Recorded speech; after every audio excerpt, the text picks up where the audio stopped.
Welcome to the Hypervoice. I'm your host, Stephen Morioka, and today I'm joined by Alex Underhill. Alola. Alola. And also here with us today is Aaron Traylor. Hey, how's it going? Am I supposed to say Alola?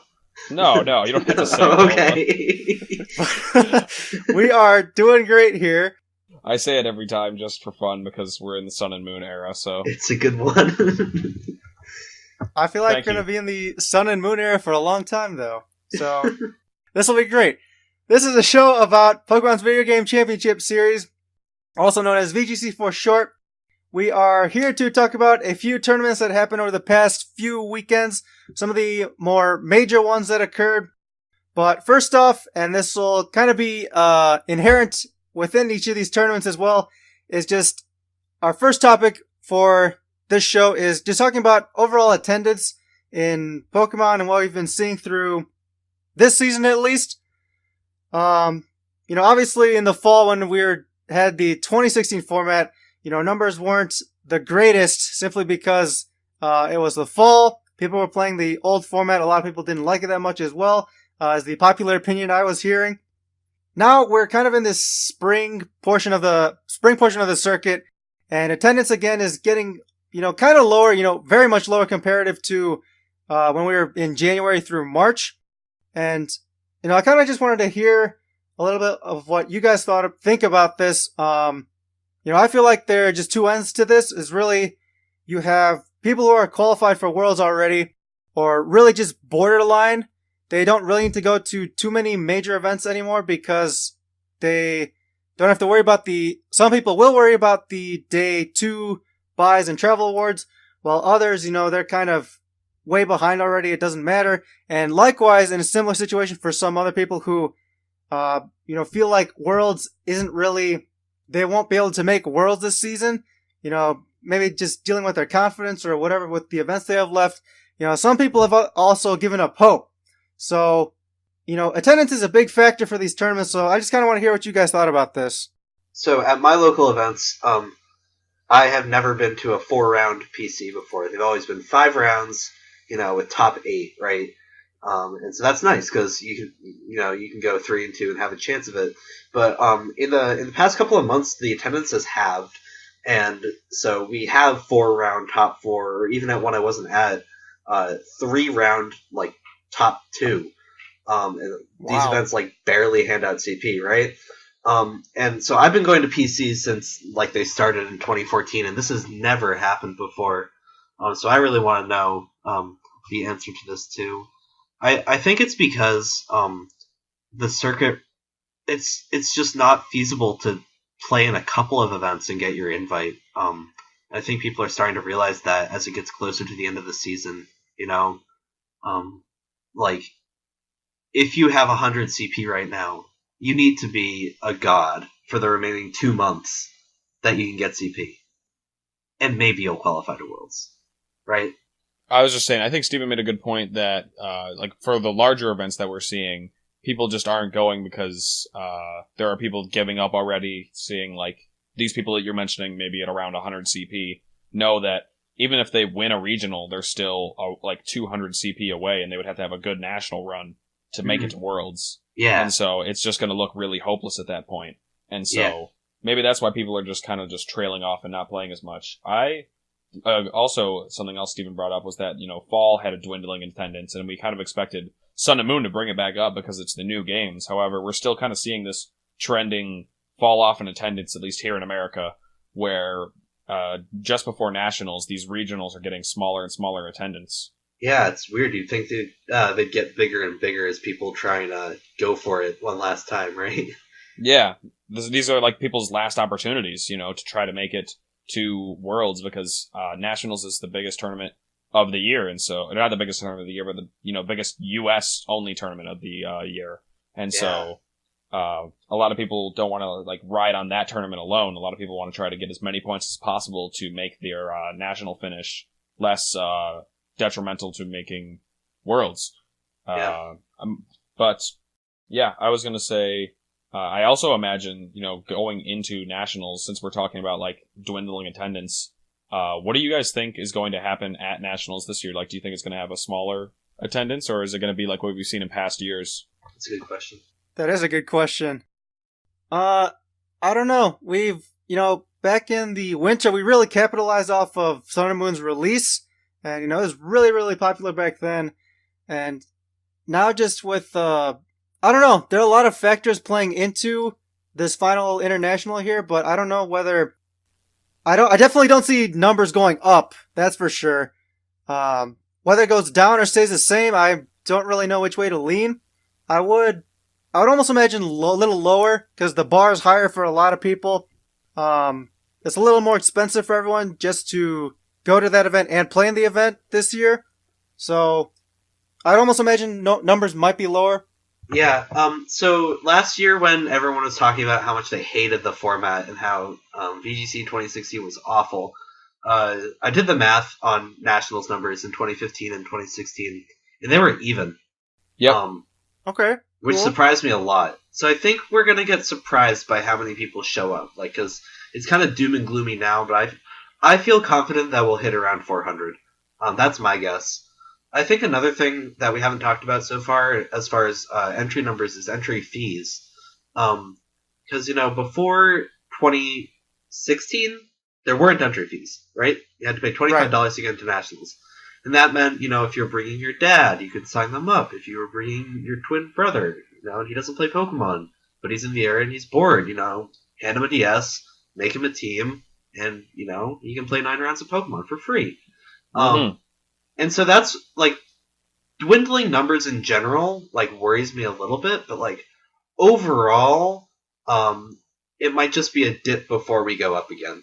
No, that is a good point that you brought up, how, 2015 had about 400 people at the National in US, and the next year, in a format that a lot of people weren't feeling so sure about, still had just as many people show up, and that was a lot. That was surprising to a lot of people. A lot of people thought it was going to be smaller, and so I think you bring up a good point. We could end up being pleasantly surprised with a large attendance because, despite the large entry fee for this event, it's an event that I think a lot of people have been anticipating. It's the big Pokemon convention because it kind of doubles as that. Just go and hang out if you're a Pokemon fan, and so that's going to draw people in, even if there's a entrance fee. A lot of gaming conventions have entrance fees where you're going to a fighting game tournament, or if you're going to one that just celebrates, just video games in general, you're gonna have to pay to enter these a lot of the time. And so, people that are fans of Pokemon probably will still come out.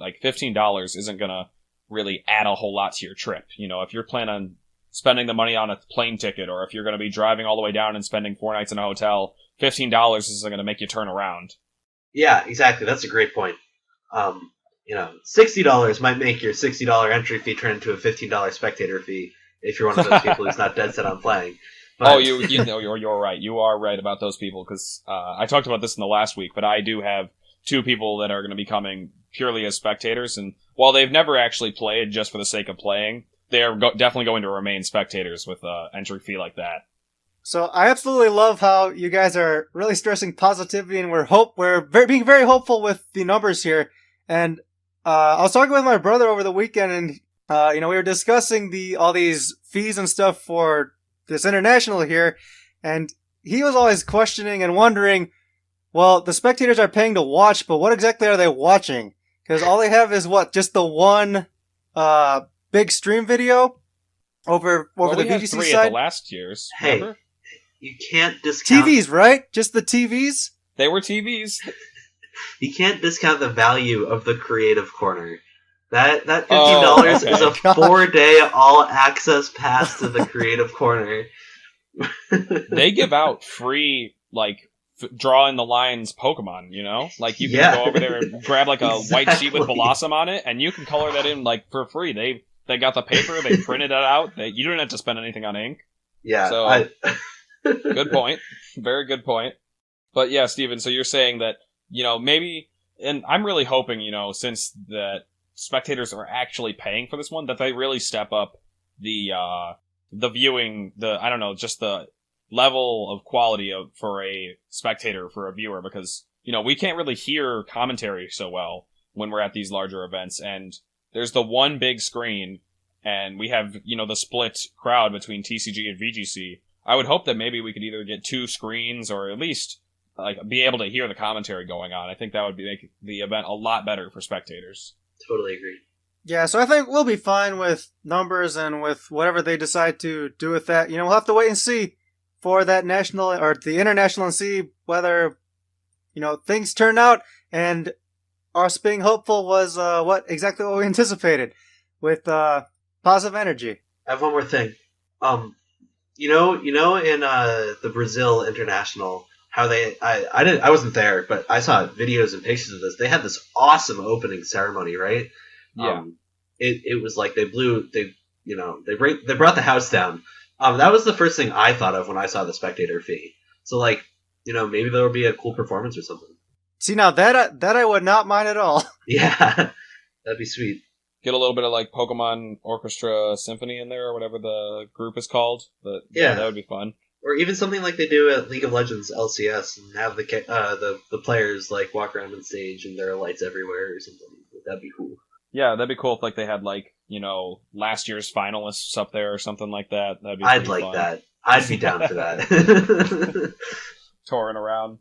But yeah, I think I can tell by the tone of Steven's voice he's trying to move us along here. I know. I just wanted to say that one last thing. And so we're going to you've go ahead and maybe adapted so well.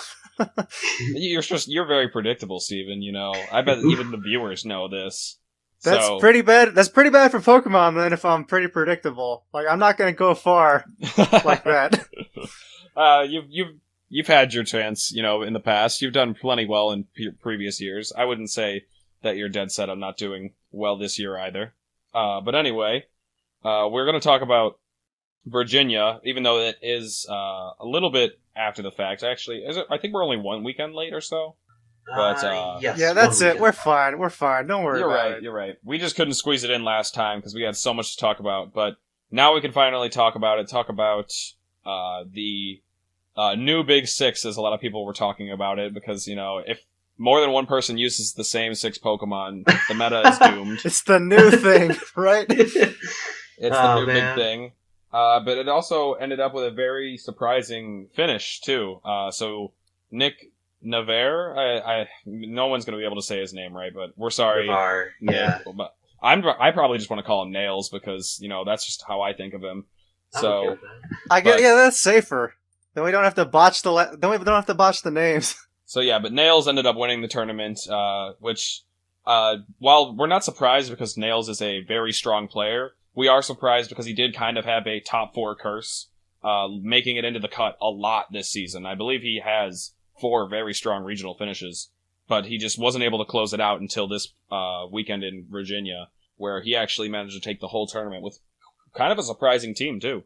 Oh god. Yeah, it is a surprising team, and having a top 4 curse, that's not bad at all.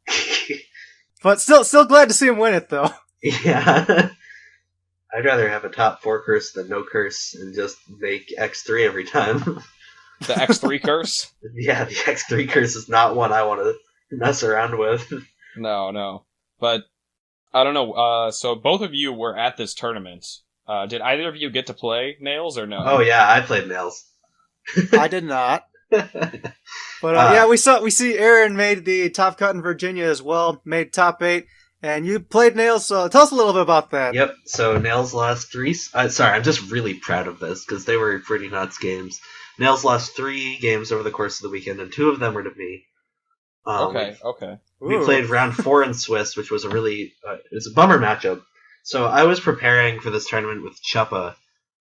We talk a little bit about it, teams. Chuppa Cross. And he said, dude, I heard about what Nails is running, this Bulu stuff. What are we going to do in team building to, get around this? Our matchup is pretty bad. And I said, Chuppa, if I run into Nails, that'll be my fault. I'll take that matchup. I'll take having a bad Tapu Bulu matchup. And then I ran into Nails round 4, and I was like, darn. So game 1, I just get blown out of the water. His Arcanine Toxic's mine on turn 1, and I'd completely forgotten that could occur. And I dragged the game out. But I lost that game, like, immediately, pretty much. So while the last turns of Toxic were ticking down, I thought, like, okay, I have to think of a stupid plan out of this one, or I'm just gonna, like, get sent to 3-1. So I figured it out. Like, before team preview in game 2 had started, I figured it out.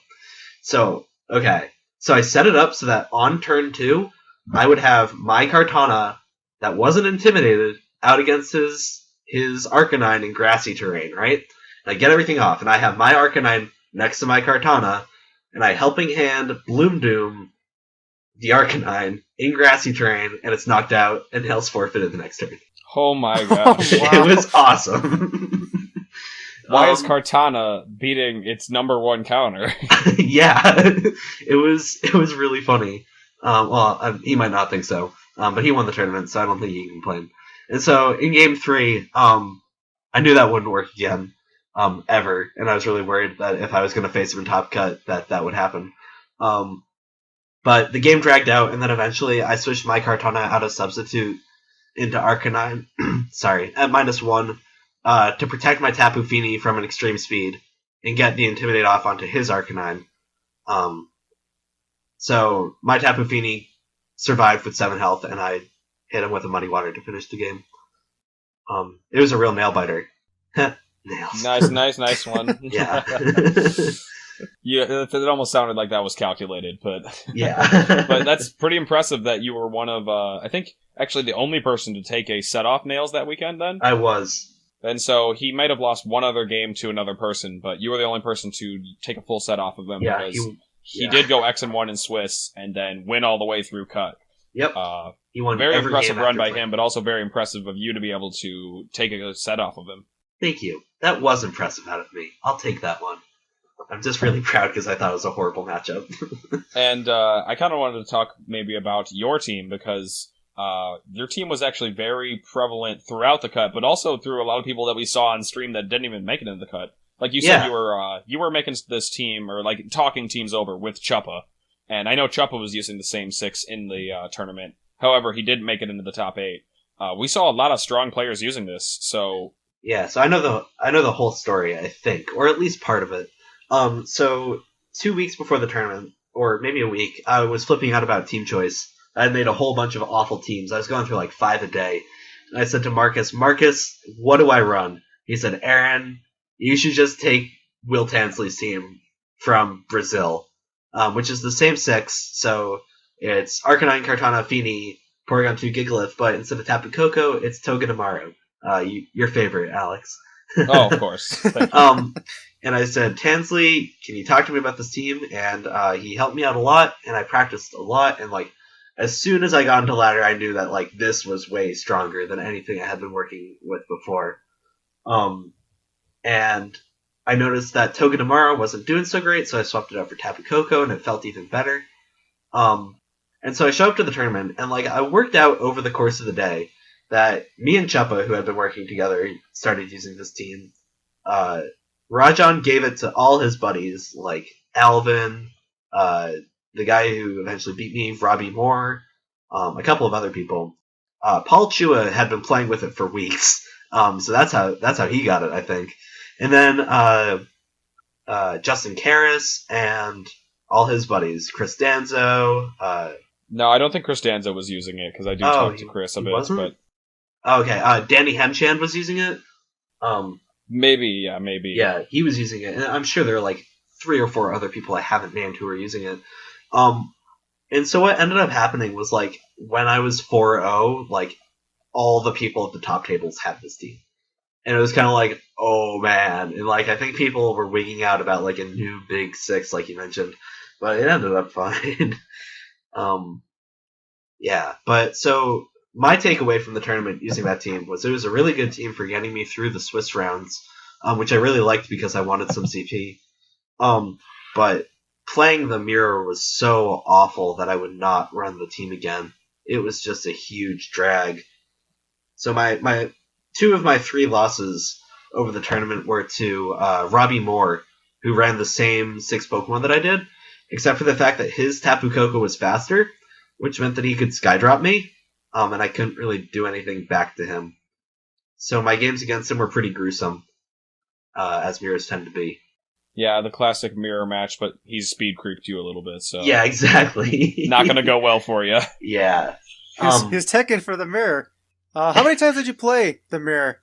I only played Robbie. I only played Robbie in the mirror. But I played him twice, Okay. so that was enough to do me in. Mm-hmm. There are like a couple of things you can do in the mirror, but it's really up in the air. And so in 2016, I really prided myself on my ability to play the Big Six mirror, like Groudon and Xerneas. I was like, yes, like I can go into this and I can win it.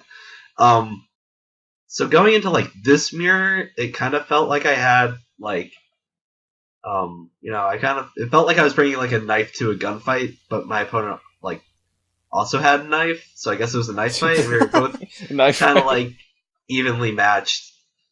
The whole trick in the mirror is that you have to figure out when you bring the 4, what Pokemon of theirs you have to immediately remove. So like if you bring like Gigalith, you better get rid of Kartana. And the whole point is to get your Porygon 2 in on one of their Z moves and try and use your Z moves to take out the Pokemon that are going to be important for them. It's really hard. I wanted to ask you, one, did you use anything different than Chuppa, or did you and Chuppa just use the exact same thing?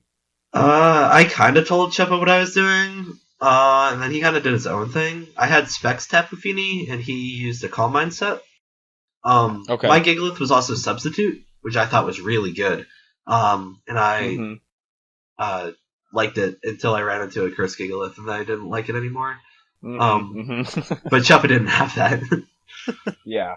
Yeah. And so I guess besides Substitute, was that really it for like and you said Specs Fini, was that it for the techs, or did you have anything else interesting that, made the team stand out? Because they're a very meta Pokemon, but I know that the sets were a lot more creative, like you said, Substitute Gigalith. I had Substitute on both Gigalith and Kartana, which was a lot of fun against some of my opponents. There's this one poor guy with a Porygon Z, and I had 2 Substitutes up in front of him, and he couldn't get through either of them. I also had not particularly bulky Assault Vest Tapu Koko, which felt really good to me. Like it had 4 moves, 4 attacking moves, which I felt like good about. Like Thunderbolt, awesome, I want that. Volt Switch, I want that. Dazzling Gleam, I want that. Hidden Power Fire, I also want that. And I didn't really miss Life Orb ever. I think that was a different thing about me and Chuppa's teams as well.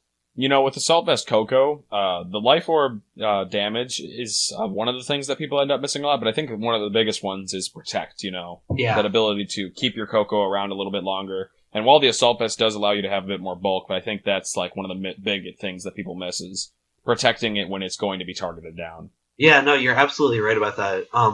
So especially because there are no ground immunes on the team, not having Protect on Tapu Koko was a big problem.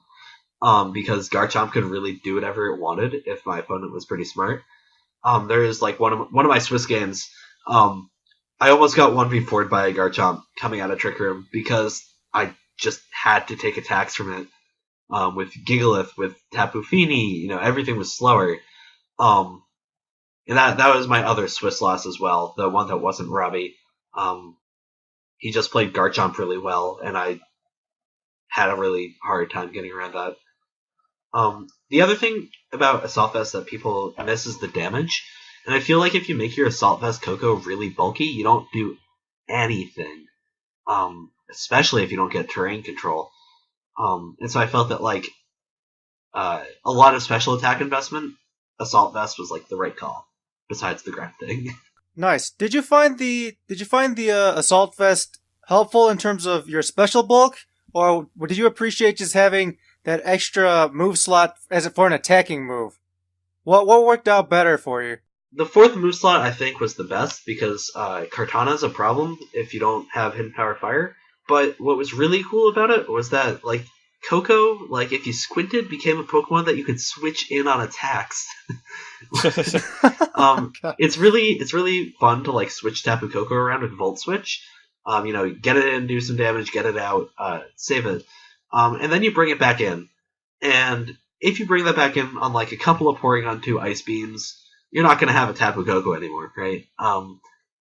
So I like the Salt Fest because I could bring it back in. Okay, that's a really cool way of putting it. That's interesting to hear. Yeah. But yeah, I guess with the tournament, the results we saw a lot of meta Pokemon. We saw, like we had mentioned, we saw a lot of this team going around. But Yep. other than that, we see some pretty standard stuff like the common core that has been talked about on Trainer Tower: Tapu Koko, Celesteela, Arcanine, Garchomp. That core was doing well, and then Cameron Swan being the sole representative of Tapu Lele in the cut. But we did see all 4 Tapus in this cut, which isn't too surprising considering their base stats, but kind of fun that the whole family was here together. One thing I want to point out about this cut is that there are 8 Arcanine. That's a lot of Arcanine. That is a lot of dogs. That is a lot of dogs. A lot of Arcanine. Are you surprised? Because I'm not really. I'm not that surprised. Sorry, my voice is going. But, we've been seeing like 60, 70, 80% in cuts. Mm-hmm. And like 100% had to happen at some point, right? Yeah, especially when you're Right. looking at numbers as small as top 8. But Yeah. that kind of, I think, interestingly enough, the next tournament we're going to be talking about, Korea Nationals, had Arcanine at 81% usage. So Yeah, wow. yeah, even that had the results all the way from top 32. So Yikes. you can see that when you have even more results to look at, Arcanine is just all the way up there. And when you're looking at something so small as top 8, 100% is, yeah, like you said, bound to happen. However, Arcanine proving to be very meta here in the Korean National. And while I didn't get to catch any of it, I did look through the teams, and there are definitely some interesting things. And I was following Sajin's progress from on Twitter, him tweeting about how he was doing, and that was really exciting to see because I do root for him since he's such a well-known player and really cool guy. I was really hoping he was going to be able to make it to Worlds again. Do you know how the Korean national format works? That's all I was going to ask you guys. If you guys caught any of it, if you knew what their structure was like. I think I know what it is, but I don't know exactly. Do you know for sure what it is? Because I can tell you what I think it is. I don't have a single clue. Okay. Zero clue here. So let me tell you how it works, I think, because Sajin was very angry when he tweeted about this a couple of months ago. But basically, what you do is you go into the room, you get a card, right? And you write down all of your wins and losses on this card. And then you walk around the room and you challenge as many people as you can, right? And you do that for a few hours. And then they take the people with the best records and they throw them into top 8. Or maybe top 16, I don't remember. It is nuts. It is crazy. And so I think that's what happened here.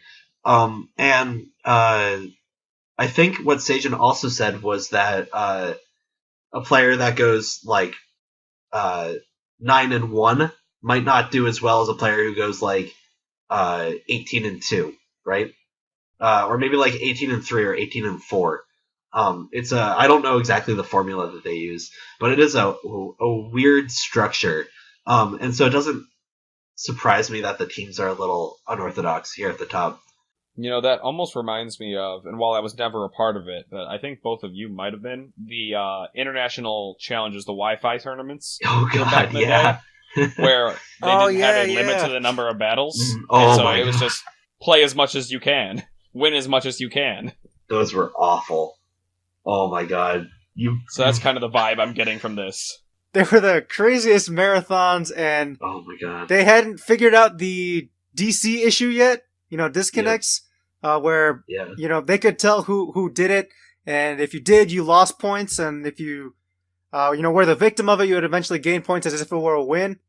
Yep. So yeah, this if this was the case for this tournament, it sounds like a really crazy Wi-Fi tournament like that, just in real life, happening really fast, and the different players get to play a different amount of games, which it sounds really weird for especially a national tournament. Yeah, so I think Sajin's call to bring a team that ends games fast is really interesting, because it is impossible to take EV teams past 10 turns, right? Like, you either have won that Eevee game in like 4 turns, or you have lost it in 4 turns. I have a lot of negative things to say about Eevee, but one thing I really want to point you guys out was look at the usage statistics for Korean Nationals, which is Arcanine, Tapu Kogu, Kartana, Tapu Fini, Porygon 2, Snorlax, and Gigalith.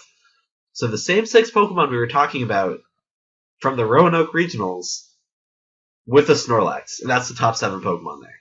That's kind of surprising to me. Like the inter-tournament consistency there. Yeah, really just picking, like, while it's silly to call the team Big Six because it's nowhere near close to it, it is kind of just taking 6 of the most used and most popular Pokemon, throwing them all together because they all do have some good synergy amongst each other. And, it's really just what every format has. It's not Big Six, it's good stuff. So it's, just take good Pokemon, slap them all together, and guess what? They somehow work together because, they fill that role that seems to be very crucial to the meta. And if you fill all those roles, you can kind of just do whatever you want. Your team's going to work well, and you're going to be able to function in a lot of different situations. Absolutely. That is the best take of that I've heard. That's the best take of the success of the team that I have heard. And then we did see actually a fair bit of Ninetales, 7 of them, because Garchomp we're not too surprised to see up there, but Ninetales is, not doing so well in tournaments. We'll get to it later because it actually has had some recent success, but we don't see it winning a lot of tournaments, and we don't see it cutting a whole lot, so I'm surprised to see it at number 7. Or not 7, but 7 instances. Yeah, that is interesting. But you can kind of see the difference in the foreign metas because there are a lot of one-off Pokemon, and we actually do see a lot of Porygon Z, although it seems to be like all the Porygon Zs were used on very similar teams, or at least a couple of them. But they did end up doing well. Porygon Z is a Pokemon that I'm very fond of this season, because it's just, it's a really unique role, with the adaptability. It can just kind of blow stuff up with its Z move. I wonder what Porygon Z Murkrow Marowak Kartana does. That's interesting. Funnily enough, I could actually maybe tell you, because I've played someone, like, I played him like a long time ago, but I played someone with the same 6 as the second place finisher.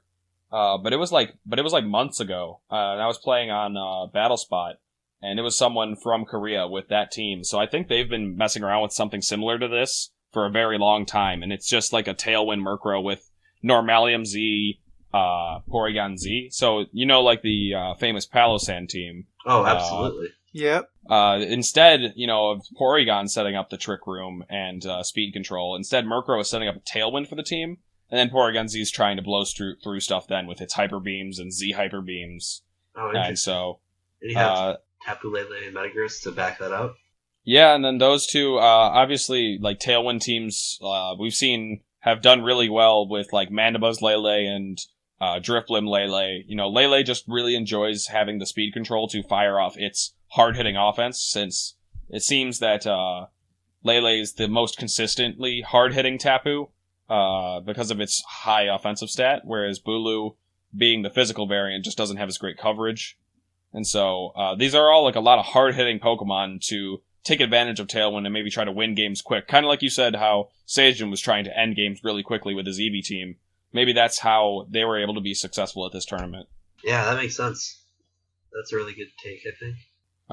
And also, it's kind of funny is we do often see seeds on Tailwind setters this format just because they're led next to Tapus. However, I'm betting the Murkrow is a Violate. I know it only has Prankster in the base form and not in Honchkrow, but I still think it's a Violate just because that would be bulkier than using a seed on it. But, it's used with both a Feeny and a Lele, so it's like, it could be using seeds. I don't know. I really don't know exactly what they're doing with these Murkrows, but I imagine it's the Violite. If not, maybe Focus Sash. Yeah, I'm especially interested in what Murkrow is doing, because it has that Prankster ability, which means it's got priority in non-attacking moves, but it's also paired with Tapu Lele on a couple of these teams, which means that it can't use those Prankster moves on the grounded Pokemon, so what's going on there? Seems kind of anti-synergistic. You bring up a really good point. Lele is trying to capitalize on the Tailwind turns, but it's also inhibiting its own Murkrow. Murkrow is Not going to be able to do things like Prankster Taunt or Prankster Quash, as it's known to do. So Yeah, I wonder if they're almost brought separately in two different kinds of modes for the team. Mhm. Kind of like the your Palosan team you had. which I think would be kind of funny to mention. For those people that don't watch NPA, Aaron is a very mean person. In NPA, Aaron brought the Palosan team, though not really my version because I had used Vikavolt over Celesteela, but he brought Palosan against me in NPA and beat me with it. Dude, I didn't even know that was like a you thing. I was just looking for something to run, and it was funny, so I ran it. But it seems like you did that a lot in NPA. I know we're Okay. getting off subject, but no, you tweeted about this saying you often used people's own teams against them. Like you brought Eevee against Geo, right? That was hilarious. But you said you unintentionally did the Palosan thing against me, but were you frequently intentionally doing this through the rest of NPA? Okay, so I only did it against Geo, and that was hilarious, and I do that again every day of the week, even though I think Eevee is garbage. And I almost did it against EMBC. So the deal against EMBC was that I used Mudsdale against him, which is a Pokemon that everyone attributes to him for some reason, Yeah. but like I've been using it since week 1, so I don't. But I almost brought MVC's like exact famous 6 Pokemon against him too, which are Kartana, Arcanine, P2, Mudsdale, Coco. yeah, thanks. Kartana, P2, Mudsdale, Araquanid, Arcanine. But I do know you're also a big horse fan, so I love the horse. I think the horse is one of the best Pokemon out there. There are very few Pokemon that deal with both Arcanine and Tapu Koko as well as the horse does. You can switch it in, you can, attack. You can burn it with Arcanine and you're still not going to do anything to it, right? yeah, Stamina is such a fun ability. Yeah, Stamina's great. I like to pair my Mudsdale with Bulldoze Arcanine so that you get the speed control on the opponents and you also up the defense on your Mudsdale. And then your Mudsdale might not get flinched by Gigalith when Trick Room gets set up. Yeah. That's always a plus. So I kind of wanted to ask you about Mudsdale here, and kind of curious why don't we see it that often in a lot of the top teams? I could not tell you. There's not a single Mudsdale in all of top 32 at the Korean National. They don't know what they're missing. But in all seriousness, it carries similar weaknesses to Gigalith, which are Tapu Fini and Kartana, which are super popular right now. But the problem is, it's also weak to Porygon 2, especially if you give it that special attack boost. Ice Beam does a lot of damage very quickly, and it's hard for Mudsdale to keep up. Yeah, considering Mudsdale's best way to hit Porygon 2 would be like either a neutral high horsepower or a close combat, which will drop its own defenses and just make Porygon 2 end it earlier, so... Yeah, you kind of gotta hope that you can get a close combat, like Trick Room's up, right? You kind of gotta hope for a close combat, Porygon 2 attacks you, you survive, and then you can get another close combat. You gotta hope for that. Otherwise, Porygon 2 is gonna be a huge problem. That was probably how EMBC beat me when I had Mudsdale. Yeah, it probably makes sense that Gigalith, I guess when people try to consider, do I have an answer to Trick Room or do I have something for my own Trick Room if I need it, people probably want to use something more reliable like Gigalith. And with their choices for Trick Room Pokemon, maybe there is a little debate there. Do I want to use Mudsdale or Gigalith? People are going to go with Gigalith because it's more reliable in the general sense of offense, defense, staying power, and just providing that role on the team. Yeah, and weather control. Don't forget, you get weather control. Much Yeah, see, against Pelipper and Ninetales, and even Torkoal if you sacrifice a Pokemon that'll really get it first. Yeah, I think we're seeing that's why P2 Gigalith is just becoming such a popular duo in the format. Two Pokemon that are unbelievably bulky, Gigalith having such a high defense stat and special defense stat thanks to the sand, and Porygon 2 just having such great defenses because of the Eviolite. It's very hard to take them down, and fighting Pokemon just finding it hard to get past all the fairies means that despite having a common weakness, they're still able to function really well together in this meta. Yeah. Totally agreed. Yep. Aaron, did you have something? Oh, I just wanted to say that I was talking to Tansley, and it's like, Tansley, how do I beat Pelipper with this team? And he said, dude, all you have to do is lead Feeny and Gigalith, and then put Coco and Kartana in the back, and you're fine. You'll win every game. And so I ran into Ben Hickey round 3 at regionals, and it was streamed, and he had Tommy Coulin's team from all the internationals, which has Pelipper Golduck, and I led that in each game. It worked out perfectly for me. Those games were over in like 10 minutes. It was a lot. Yeah, I think that team has a lot to do against Rain. Just Kartana, resisting the water moves, Feeny resisting the water moves, Gigalith resetting that Rain, and while you weren't bringing Porygon 2 in this plan, Porygon 2 also does function really well. Yep, because they have to double target it or get Buzzwole in. But yeah, I think that's probably all to say about Toronto, or not Toronto, South Toronto. Korea. What's kind of neat about the National is they've already laid out their day 2 and day 1 invites. They didn't have to go through any championship point nonsense. So kind of neat. think, I'm sure they'd rather have a different system, Steven, but I know. I guess kind of neat's a nice way of putting it. Kind of just want to point out Sejin Park and Wonseok Jang, who are both top Korean players who've made top cut of worlds before. They're into day 2, so. Big question is, what's Sejin going to do for Worlds? Is he doing cards or is he playing video game? Oh yeah, he has to make that choice. Totally forgot he had to make that choice. Do you think he qualified for TCG Worlds too? Didn't he win this national? He won. I believe Yep. He won. Oh my gosh, really? Sejin was very close to being a double national winner in the same weekend for 2 different games. Yep. That is absolutely bonkers. So, were there tournaments held at different times over the weekend? Because I don't think that's something a player in North America could do.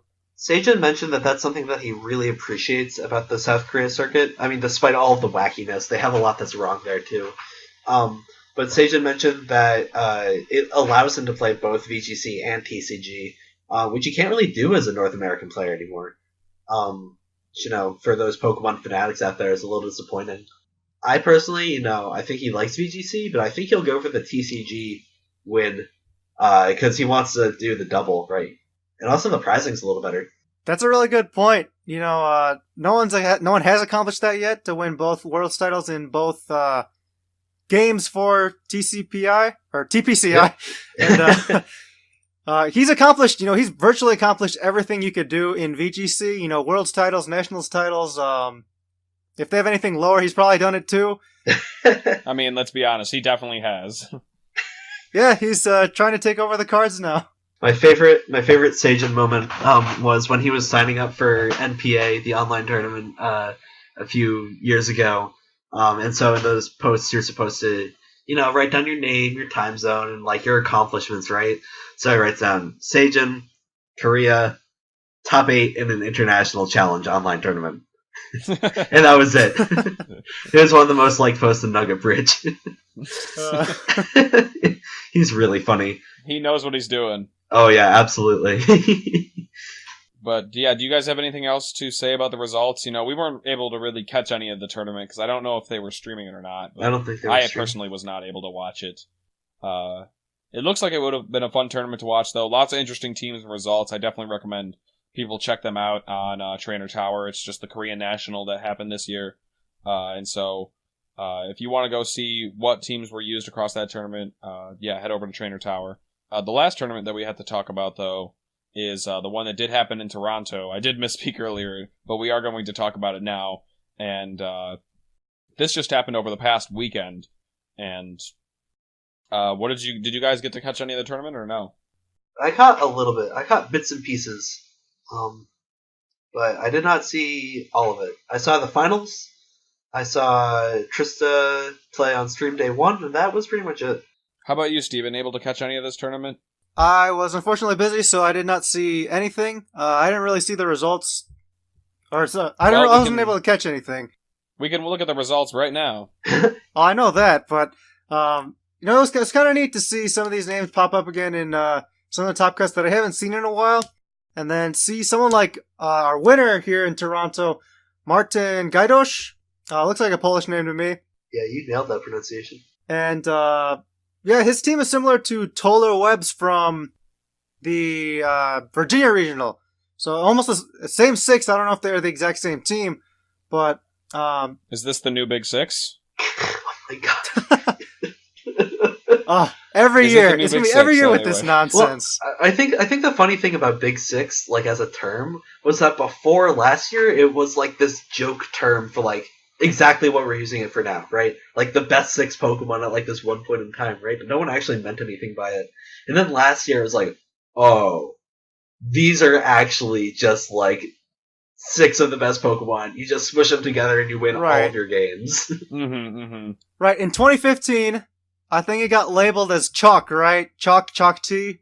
Yeah, we had the abbreviations, or Oh god. Right, the acronyms. Aaron, do you remember in 2012 the Showdown Special? That's what they used to Yes, call this yes. Big Six.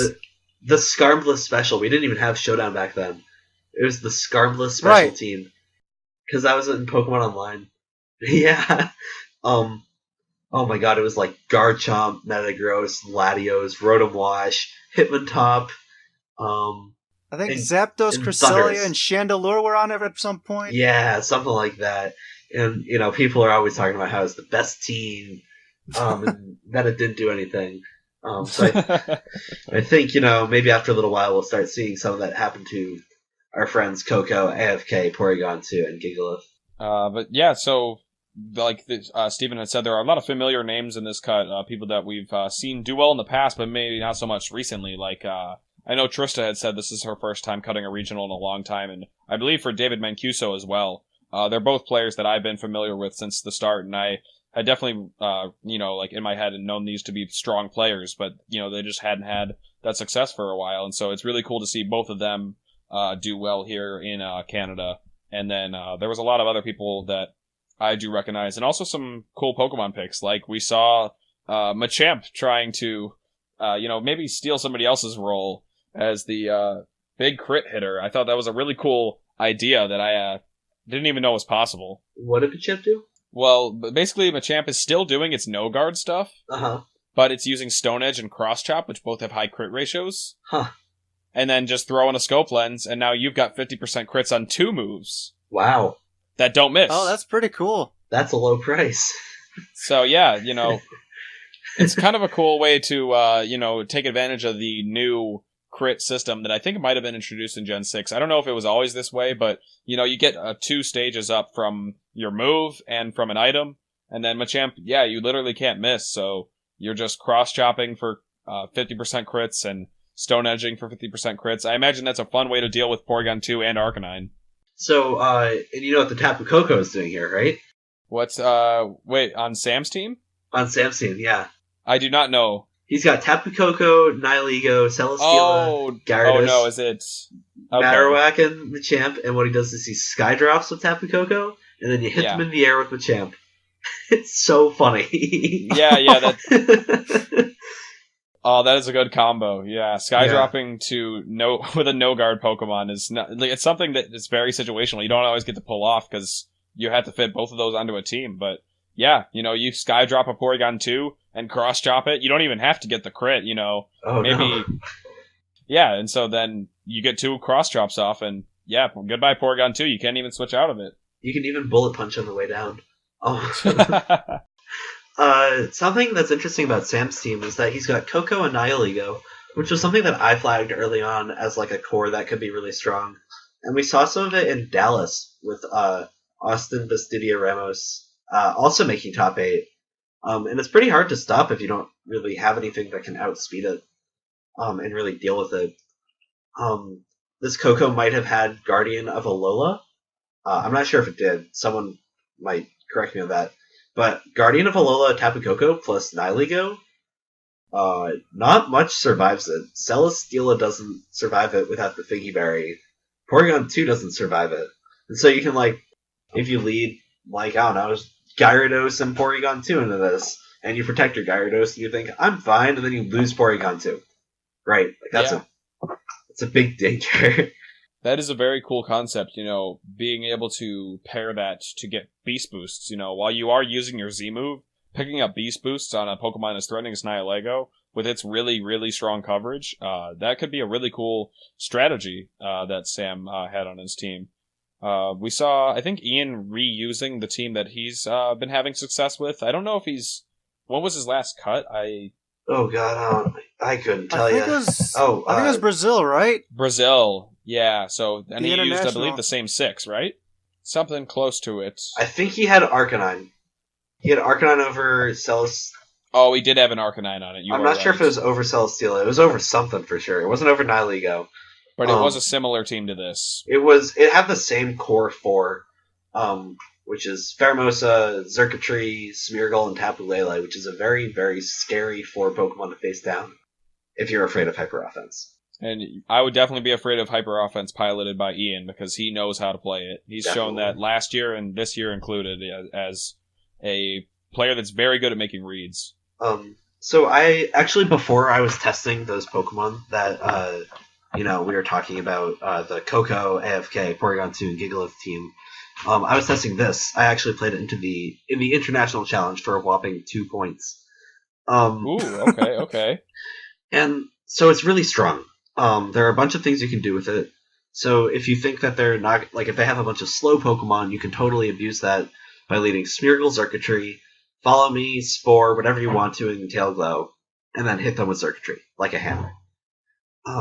You can also use Smeargle Pheromosa and protect your Pheromosa. You can use the standard Pheromosa Lele. But I had a lot of trouble making it work consistently. And so Ian seems to have figured out how to do that, but I, for the life of me, could not figure out. Yeah. I was gonna say it could very much be like a playstyle thing. Like it's just, it's a very aggressive team, and he's obviously not only has he shown that this is a team that he's very comfortable with, but it seems if he's been using it since Brazil, he's very practiced with this kind of team. He's been making tweaks to it and figuring out what are the best ways to take advantage of this hyper offense, and so that's why we see Ian continue to do very well with it. I believe he did actually take a game 1 loss against David Mancuso in top 8 and still ended up beating him 2-0. So really just showing how well he is, or how well he can play this team. So really cool to see. Something I wanted to ask you guys about though is Ninetales. Ninetales was something that Aaron and I were talking about before this, but it's a Pokemon that hasn't actually won many major tournaments, and now, however, it has just won this regional. And then we also saw Trista had Vanillux in the top 8, so 2 Hail Setters, 2 different ones that we don't see very often in the top cut, doing well here in Canada. So what did you guys think of this? Well, shoutouts to Ice Cream making an appearance in another top cut. I don't think we've seen it that many times, just worldwide really. So kind of proud to see that there. With just with Hail in general, it's always great to have these different weathers interacting with each other. And as a user of Ninetales earlier in the season, it was great when people didn't really know how to deal with it. Gigalith wasn't around as much as it is now, and if you really especially with all the weathers and especially Gigalith, you really need to play Ninetales very well in order to be successful with it, because it has a lot of problems.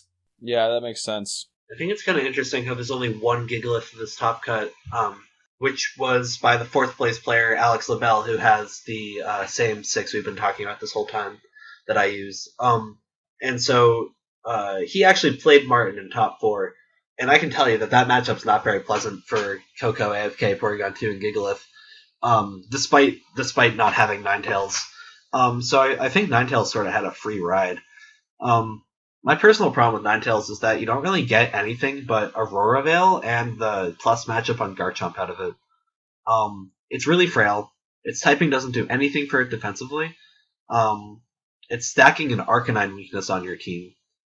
And really, I think if you want to do well with Ninetales, you have to take advantage of Aurora Veil, and you have to take advantage of those Blizzards, and you have to say, if I can't take advantage of those, then I'm not going to bring it. And I think he used that really well to complement his Arcanine and Tapu Koko, and keep the scary Garchomp away. Yeah, and like something else that you had said to me earlier was how Aurora Veil just works really well with Snorlax because it's a Pokemon that loves to just stick around and boost, and so being able to have that Aurora Veil cushion in front of it makes Snorlax an impossible Pokemon to take down, and so maybe after getting Snorlax set up enough behind the Aurora Veil, he was able to just kind of win the rest of his games. I imagine Ninetales, considering it's one of his 6 Pokemon, it did have a very important role in the team, and probably did carry its weight, so interesting to see that. It's not a Pokemon that I very much agree with. I don't think it's, the strongest at the moment just because of Gigalith's popularity, but, it did well, so that's really cool to see, Ninetales, take a tournament home, and it's really cool to see, just a lot of the Pokemon in this cut because, like, Xurkitree making multiple appearances is something else that's really cool to me. Yeah. I think with, Ninetales is kind of a strange one for me. Just seeing it's popped up in some top spots here and there, yet it's not one of the most consistent Pokemon. Back when we were doing all the pre-release stuff for Sun and Moon, everyone's like, "Oh, Ninetales is this new Alolan Pokemon. It's gonna have Hail. It's gonna be setting up Aurora Veil for all these Pokemon." It's just kind of to piggyback some more on some of the negative aspects. It has very poor offensive stats. Like, even though, like, what, I think it's 81 or 80, that's pretty bad for your offense. Oh god, it's awful. It's like it's funny, it's Talonflame tier, but I don't know, Talonflame actually did threatening damage back in the day. Yeah. Yeah, I think, was it because Ninetales has to split the power on Blizzard because it's a spread move, and, you have to rely on the weather. It's not, even then, it's not as powerful as Brave Bird. At a 110, it's still not hitting as hard as that's right. That's Brave right. Bird. Yeah, so it's been a really weird one, just because it's not the most consistent, yet it's still good enough to be on teams and still make appearances on very high finishes for some players in different areas and different times of the metagame, too. On the other hand, Vanillux has a more impressive stat of 110 special attack. And I really like Trista's pick of Vanillux, and here's why. There are some teams that, you can just play the whole game and keep Vanillux in the back. Like, let's say you get Tapu Koko to 50% health. Let's say you get that Garchomp out in the field up for them. And you send in your Vanillux, and there is nothing they can do. Those Blizzards are going to come at them, and, they're just going to have to take it. And so I really like that. I like that a little bit more about Vanillux. You can run the Choice Scarf spread and be fine doing damage. You can run Choice Specs and be fine doing damage, but slow. And that's a cool team option. Cool. Yeah. Oh, I get it. A very cool Pokemon in Vanillux, right? He's just rich with the puns Oh my God. all day today. They've been great, though. They've been great. It's just too easy of a setup. One thing I wanted to mention about this tournament, just in general, was I believe it was defended by Canada. I think Martin is a Canadian player, and so that's really cool to see that we did talk about Brazil a couple of weeks ago not being defended, but here, even though it's a U.S. and Canada regional, in Canada, Canada was able to defend it against a large number of invaders. Yeah. I know Canada's VGC scene has been stepped on for a little bit. They had a Nationals in 2012, and they don't have Nationals anymore. So it's cool to see them come out in full force in this regional and show a lot of national pride. Nice. Way to defend, Martin. Yeah, but still, we've covered Virginia, the Korean National, and the Toronto Regional. The Virginia was also a regional. So, a lot of teams. We've seen that common team with some of the 6 very popular Pokemon on it. We've talked about that for a great deal of this episode. We've also seen a lot of different, and there's just a lot of variety still in this format. Left to explore, and still what we've seen thus far in the metagame. And this is, it is May now. We're in a really exciting time for VGC as we ramp up towards some of the final few major tournaments of the year, and ultimately Worlds, which is only 3 months away. Oh, can you believe it? Oh god. I need to qualify. Yeah, me too, man. We're all in that boat. Yeah. Don't remind me. But yeah, Worlds is coming up soon. People got to train hard. Yep. All right. Do you guys have any closing thoughts on any of these tournaments or anything else you'd just really want to, maybe do a shout out or something? This is your one shot, Aaron. Oh man, I gotta make a shout out to my mom for always believing in me. Shout out to all my friends listening because I love them so much. In all seriousness, I don't really have anything else to add. The friends thing was serious though. Oh yeah, of course. I know that you are big on friendship and just positivity in the VGC community, and I always appreciate that. No problem. You can Seeing always that use a lot more. anywhere. So Thank you. yeah, it's really nice that you are a happy light amongst a lot of the complainers in the VGC community. Yeah, thank you very much. I like to stay positive. It's a lot more fun to read positive things, and every time TPCI makes a ruling or a decision, you log onto Twitter and you read thousands of negative comments, but I like to keep it in. Yeah, it's just a massive uproar. Gotta find that silver lining, right? Yep, you gotta find hope and, delude yourself into thinking everything's okay. Alright, but I guess that's probably it. Thanks, Aaron, for being on the show. It was great having you, man. Thank you guys so much for having me. I had a blast. I'd love to do this again sometime. Yeah, that would be fantastic. Be very happy to have you back on. Thank you very much. But this will close our show here. And lastly, you can find us on iTunes. You can subscribe and download the show from there. You can leave us a review as well. We have an email, vgchypervoice@gmail.com, where you can send us feedback, questions you guys want us to talk about on the show. Lastly, we're also all on Twitter. You can find us all there. Aaron, where can people follow you? Twitter, T as in tiger, B as in best friend, and F as also in best friend, Unreality. TBF Unreality. All right, perfect. And Alex, where can people follow you? You can find me at L as in Lexicon VGC. And Steven, where will we follow right. you on I Twitter? I got a little L lost there. But I am at Super Morioka. Thank you so much for listening to the show. We really appreciate it. We hope you've enjoyed it. And stay tuned for more. We'll see you next time. Alola. Gotta get it in. It's a goodbye, too. I know it is. I'm just imagining you sitting at your desk doing the, hand waving thing. Yeah, it's like a rainbow with your hands. Nothing could be happier.